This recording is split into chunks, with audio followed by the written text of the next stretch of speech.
কোরবানির ঈদ যত ঘনিয়ে আসছে ততই জমে উঠছে দেশের বিভিন্ন পশুর খামার। আর সেই উৎসবের আমেজে এবার নারায়ণগঞ্জে আলোচনার কেন্দ্রবিন্দুতে এক অদ্ভুত মহিষ। নেটিজেনরা যার নাম দিয়েছে নরেন্দ্র মোদী মহিষ। বিশাল আকৃতি, গোলাপি সাদা শরীর আর মুখ জুড়ে লম্বা সাদা দাড়ি, সব মিলিয়ে এই মহিষ এখন সামাজিক যোগাযোগ মাধ্যমে ভাইরাল সেন্সেশন। নারায়ণগঞ্জের আরকে অ্যাগ্রো ফার্মে থাকা বিরল প্রজাতির এই নীলি রাভি মহিষকে এক নজর দেখতে প্রতিদিন ভিড় করছেন শত শত মানুষ।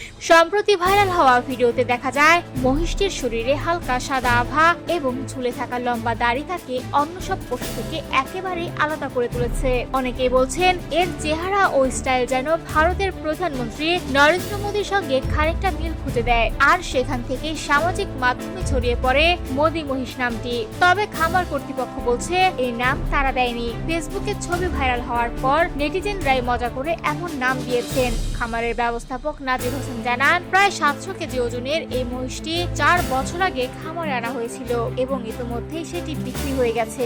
যদিও কত দামে বিক্রি হয়েছে তা জানানো হয়নি। জানা গেছে নীলি রাভি মূলত পাকিস্তান ও ভারতের পাঞ্জাব অঞ্চলের জনপ্রিয় এক মহিষের জাত, যা দুধ উৎপাদনের জন্য বিশ্বজুড়ে পরিচিত।